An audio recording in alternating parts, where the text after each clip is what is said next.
Content de vous retrouver dans ce 19h30 de la télévision de la famille. Au sommaire de cette édition, un seul titre, la 8e édition du séminaire des jeunes filles de l'église des Assemblées de Dieu du Burkina Faso.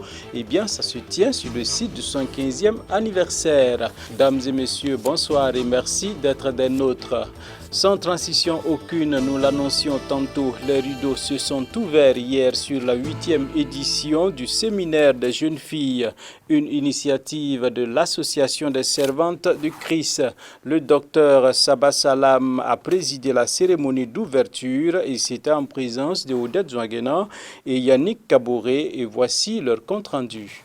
Je déclare ouvert le 8e séminaire national de jeunes filles dont le thème est Et c'est parti pour le 8e séminaire des jeunes filles organisé par l'Association des servantes de Christ de l'Église des Assemblées de Dieu du Burkina Faso. Cette année, l'excellence est mise en exergue afin d'outiller les séminaristes à être des modèles, des références dans tous les aspects de la vie. Nous sommes dans un monde d'excellence sur tous les plans. Donc, nous avons voulu enseigner à nos filles d'être excellents sur tous les plans, tant sur le plan spirituel, servir Dieu de tout son cœur, et au niveau de la société aussi, essayer d'exceller pour être mieux que les autres, parce que c'est un monde d'excellence. Donc, ceux qui ne sont pas excellents, ils ne peuvent pas évoluer dans cette société. Dépasser ses limites est le thème retenu pour cette 8e édition et est tiré du livre d'Ésaïe 54, verset 2. Le message que j'ai porté ce soir, c'est inviter les jeunes filles à regarder à Jésus, à fixer les regards sur Jésus, qui est le chef et le consommateur de notre foi. Comme Pierre, quand il a regardé à Jésus, il a pu marcher sur l'eau, mais quand il a levé les yeux, il n'a plus regardé à Jésus, il n'a vu que des problèmes. Et les problèmes ont failli le noyer, mais Jésus-Christ était là pour le relever. Nous voulons dire que notre référence et notre soutien, notre guide pour dépasser nos limites, c'est Jésus-Christ. Il est notre modèle. Si nous le suivons, il nous fera dépasser nos limites. Durant 4 jours, les participantes seront enseignées sur différents thèmes avec des orateurs aguerris. 8h à 12h, un enseignement. De 15h à 17h, un enseignement. Et la nuit de 19h à 21h, ce sont des soirées consacrées à la prière. Donc le jeudi, nous aurons le premier thème, dépasser ses limites. Le vendredi, nous aurons un thème sur le choix du conjoint. Et le samedi, nous aurons un thème sur comment faire pour éviter de consommer la drogue. Environ 1000 jeunes filles sont attendues à cette rencontre. En cette période de vacances, les initiatrices de l'événement ont saisi l'opportunité pour lancer un appel à l'ensemble des parents à faire participer massivement les enfants. Sur 240 pages, le cardinal Philippe Ouédraogo parle de la paix au cœur du dialogue interreligieux.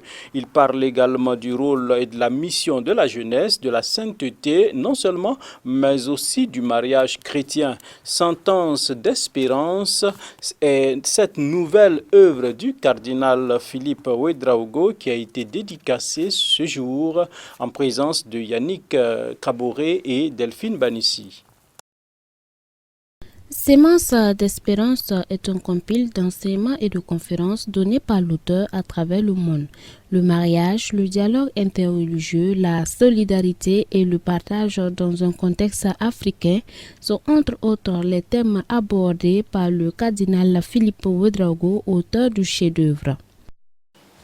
On pourrait se demander pourquoi un tel ouvrage, Sémence d'espérance.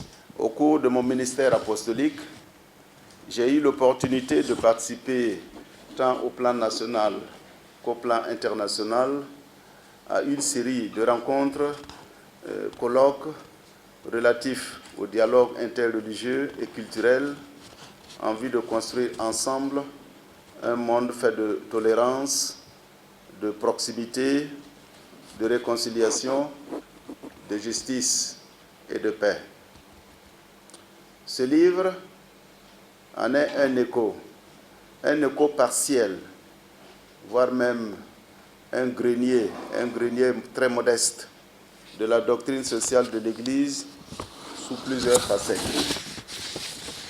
En effet, il traite des questions canoniques, distille une spiritualité en vue de consolider la foi, adresse des interpellations précises dans le sens de la doctrine sociale de l'Église. C'est à la poursuite de deux objectifs majeurs que cet ouvrage a été conçu: nourrir le peuple par la parole de Dieu et prendre en charge les problèmes cruciaux du moment, surtout ceux en lien avec la société, la jeunesse, le mariage et la dépravation des mœurs.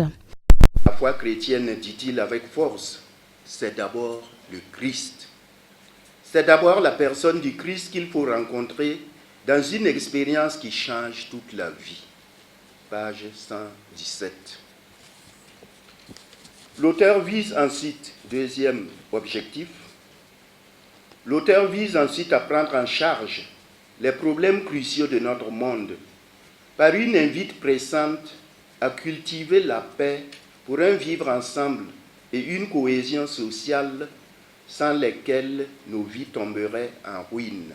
Préfaxé par l'archevêque de Bobo-Dioulasso, Monseigneur Paul Ouédraogo, Sémence d'espérance s'étend sur 240 pages et comme son nom l'indique, c'est une œuvre qui porte des sémences qui viennent de la parole de Dieu selon l'auteur. Ce compile d'enseignements et de conférences du cardinal Philippe Ouédraogo, édité par les éditions Vivre Ensemble, est au prix de 2000 francs CFA à l'archevêché de Ouagadougou. Le 12 août prochain sera commémoré les 70 ans de la Convention de Genève sur le droit international humanitaire. À Ouagadougou, l'événement sera célébré en différé et ce le samedi 20 juillet 2019 au sein de l'École nationale d'administration et de magistrature ENAM. Les organisateurs ont animé un point de presse pour donner plus de détails et c'est en présence de Moïse Kinda. Une cérémonie d'ouverture ponctuée par de grands discours thématiques et une conférence inaugurale seront les grands axes de cette cérémonie d'ouverture de la commémoration, prévue le samedi 20 juillet à l'ENAM. Et ensuite s'en suivront 2 tables rondes tout au long de la journée qui seront tenues par des intervenants venus du Burkina Faso, de la Côte d'Ivoire, du Mali, de l'Afrique du Sud, du Canada, de la France et de la Suisse. Cette activité est publique, elle est ouverte et gratuite. Nous invitons aussi bien toutes les personnes intéressées, étudiants, sociétés civiles, agents de l'État et du privé, officiels administratifs, judiciaires, politiques, militaires et paramilitaires, ainsi que les représentants et agents des institutions internationales et régionales, les missions diplomatiques et consulaires accréditées au Burkina Faso. C'est une invitation à venir célébrer avec nous les conventions de Genève en marquant un arrêt pour une pensée aux victimes des conflits armés en Afrique et dans le monde. Cette conférence de presse est l'occasion de lancer officiellement les activités du Centre africain pour promouvoir le droit international pénal et le droit international humanitaire (CADIPH) qui a été créé en 2017 dont le siège se trouve à Ouagadougou au Burkina Faso. L'idée est de permettre de faire de ce centre un instrument de promotion de l'état du droit démocratique et aussi un facilitateur du retour à la paix et à la réconciliation en cas de crise. Le CADIPH attend de cet important rendez-vous des recommandations formulées à l'endroit des acteurs concernés pour l'application du DIH en Afrique francophone. Je voudrais justement insister sur cette idée que pour nous, la vulgarisation du droit international humanitaire et du droit international pénal au sein de la société, nous sommes convaincus, limite la propagation du conflit et facilite le retour à la paix. Parce que cette dynamique d'appliquer le droit international humanitaire permet de minimiser la commission des crimes internationaux et facilite après coup la disponibilité des acteurs à reprendre le dialogue pour terminer le conflit et enraciner durablement la paix. L'objectif général de la commémoration est de contribuer au renforcement et à la réaffirmation de l'utilité du droit international humanitaire tout en insistant sur sa spécificité en Afrique francophone. Situation toujours tendue entre Washington et Ankara. Eh bien, nous sommes à l'international. Cette fois-ci, la Russie se voit écartée du programme d'avions F-35 pour avoir acheté un modèle turc. Pour la Maison-Blanche, c'est un camouflet. L'achat de missiles russes par la Turquie ne passe pas. Washington a décidé d'exclure Ankara du programme F-35, l'avion furtif développé par l'OTAN. Les États-Unis et les autres partenaires du F-35 sont d'accord pour suspendre la Turquie du programme et entamer le processus pour l'en exclure de manière formelle. Vendredi dernier, un avion se posait près de la capitale turque. À son bord, des missiles S-400, un système de défense anti-aérien fabriqué et vendu par la Russie. Pour Washington, l'équation est simple. Il ne peut pas y avoir sur une même base turque des personnels russes dédiés aux missiles S-400 et le nouvel avion de l'OTAN, F-35. La Turquie ne peut pas installer une plateforme de collecte de renseignements russes à proximité des hangars qui accueillent le F-35. La Turquie n'a pas tardé à réagir. Elle qualifie cette exclusion du programme F-35 d'injuste.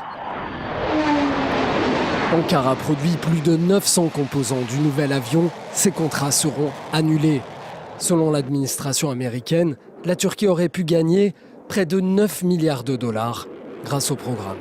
C'est fini pour ce soir, dames et messieurs. Merci de nous avoir suivis. On se donne rendez-vous demain pour d'autres actualités. Puisse la grâce de Dieu être votre partage. Bonsoir chez vous.